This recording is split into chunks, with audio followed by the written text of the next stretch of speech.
شهر رمضان الذي أنزل فيه القرآن هدى للناس وبينات من الهدى والفرقان.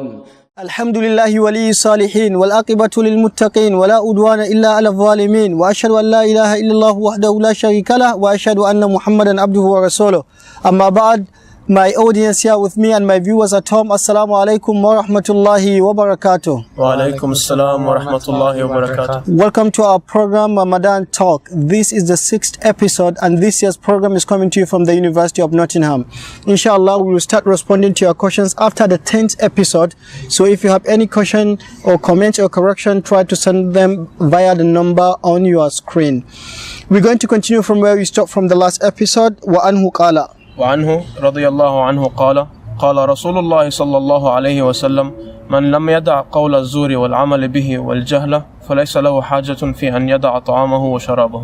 رواه البخاري وأبو داود واللفظ له. وعنه is reporting from who? From the companion who reported the previous hadith. Who was the companion? Abi Huraira. So in the previous episode we spoke about sahur, and that is pre-dawn meal, and also hastening and breaking the fast, and the Prophet also recommended what? Dates, and first fresh dates if we couldn't get them, dried ones, then if we couldn't get, we sip some water. And it was recommended to also hasten and breaking fast, and also to delay the suhoor. And we also read hadith about the Prophet continuous fasting, right? What is about continuous fasting? Is it recommended or is forbidden, right? It's detested by the Prophet ﷺ. And when companions insisted that the Prophet ﷺ was doing it, and he did it with them a day and 2 days, then the moon was sighted. Then he said, had the moon not been sighted, I will continue as if he's punishing them. Now, and we said that it is just detested. It's not haram to do it because the companions did it, and the Prophet ﷺ approved it, despite the fact that he disliked it, but he approved it for them. If it was haram, he wouldn't approve it for them.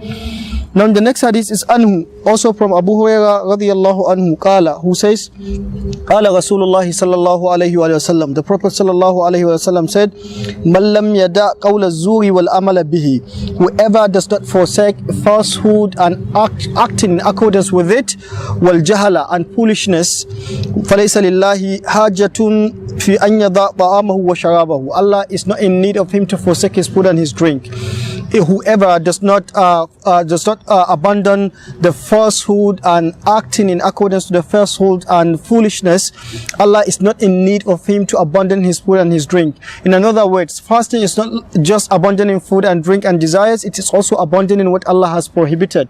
If it is forbidden before Ramadan to tell lies, it's also forbidden in Ramadan to tell lies, and telling lies will definitely weaken your fasting.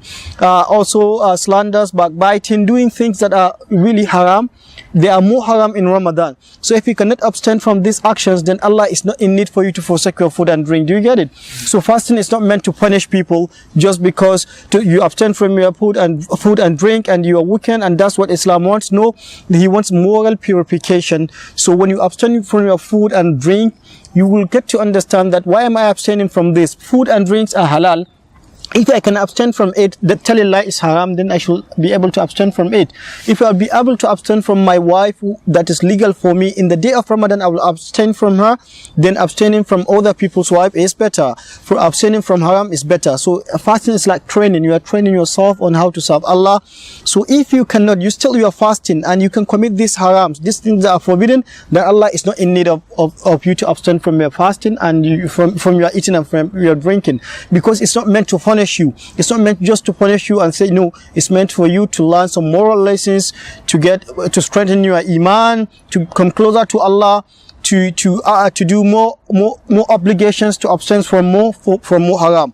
So the Prophet ﷺ said, whoever does not forsake false action and acting in accordance to false action and foolishness, Allah is not in need of him to abandon, to forsake his food and to forsake his drink.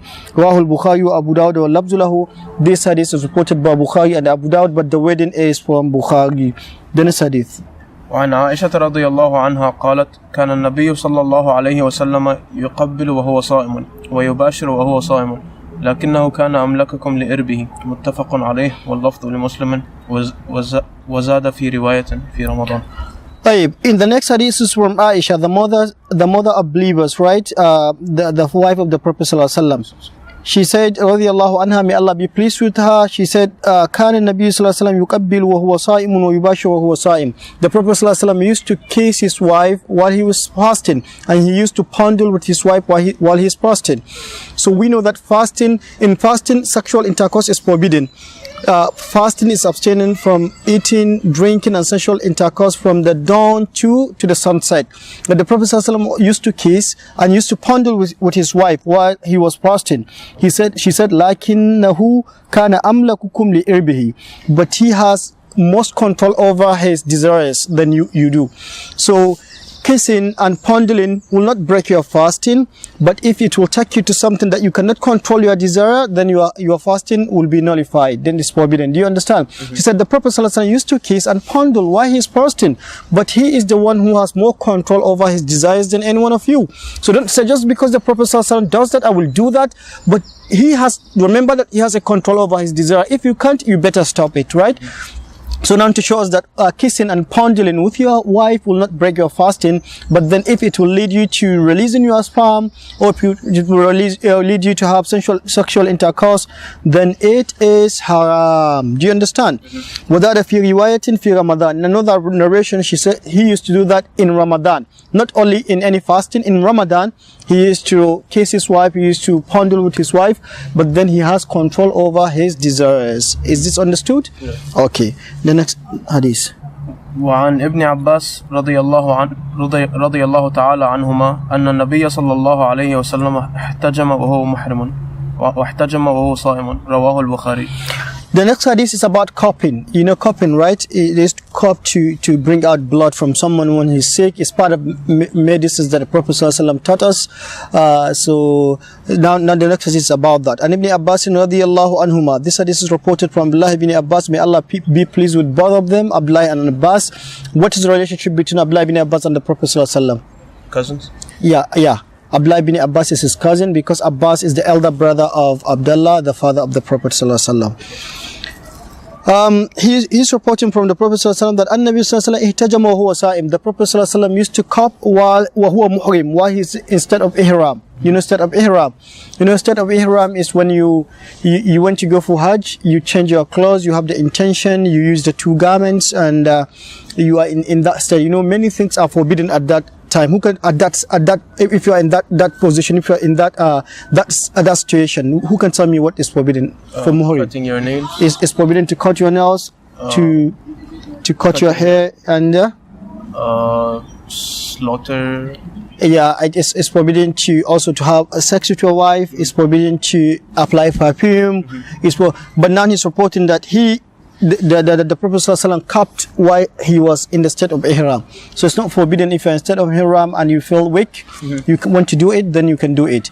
He said, وَاحْتَجَمَ وَهُوَ صَائِمٌ. And the Prophet ﷺ also cupped while he's fasting. But then he didn't mention what type of fasting is it. Is it obligatory fasting or is it supererogatory fasting? Now, if it is supererogatory fasting, there is no problem whatsoever, because as we said in some episodes, it is allowed for someone who is doing his supererogatory fasting to break his fast anytime he wants to. Do you get what I'm saying? Yeah. So some scholars said no, this happens when the Prophet ﷺ was in supererogatory fasting, therefore it doesn't count. It's like you said, I saw the Prophet ﷺ eat while he was fasting. Yes, he can eat while he was fasting.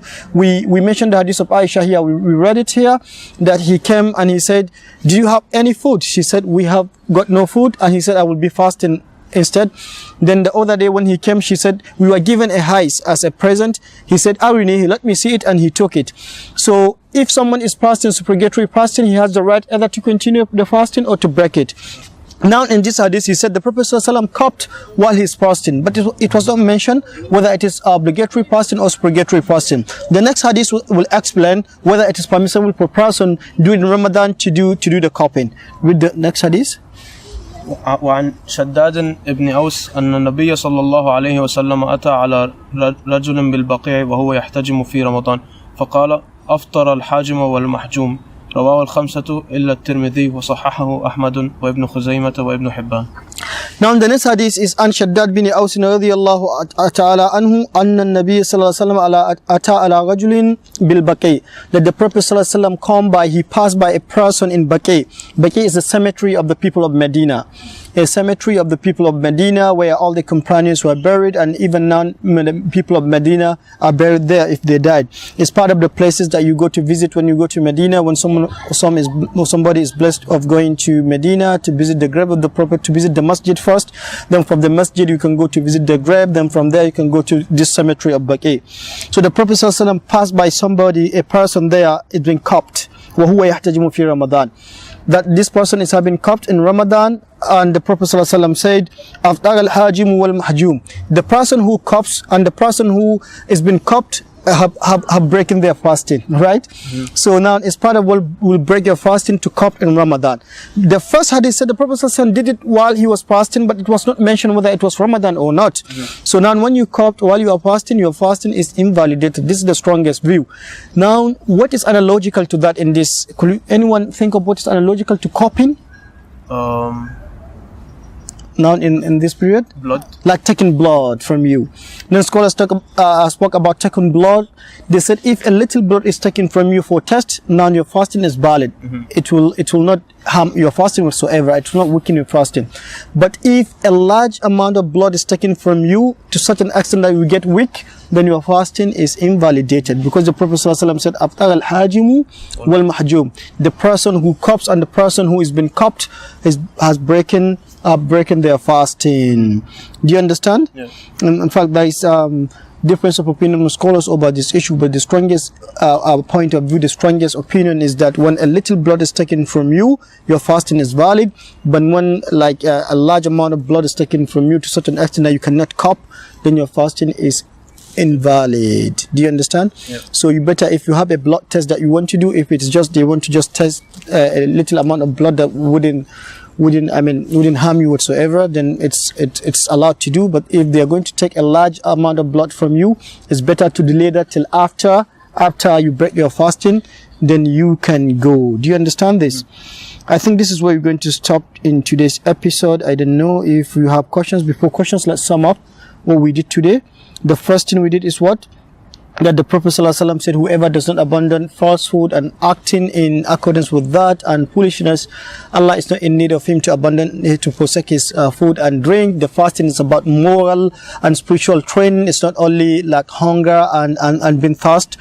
And the second hadith we read is about the Prophet ﷺ used to kiss and used to fondle in the day of Ramadan, but she gave a condition that the Prophet ﷺ is like more explanatory clause, that the Prophet ﷺ is more control or has more control over his desire.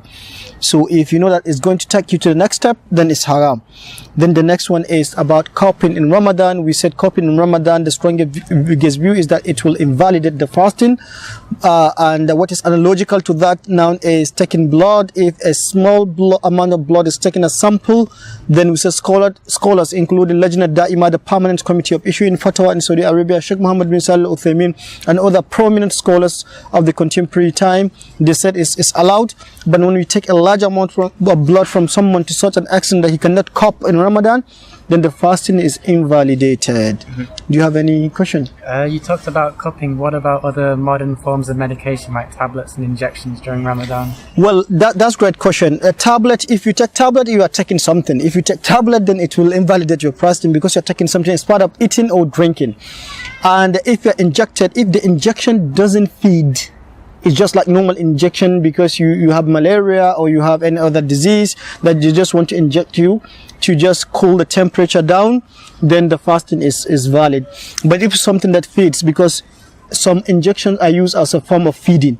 So if the injection doesn't feed, then the fasting is valid. If you're just given an injection to lower your temperature, or you have a particular disease that you need to be injected.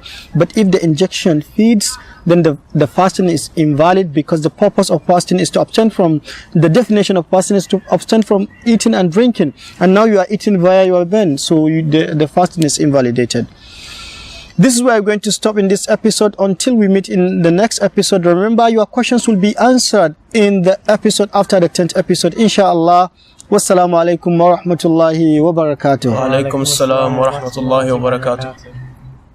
شهر رمضان الذي أنزل فيه القرآن هدى للناس وبينات من الهدى والفرقان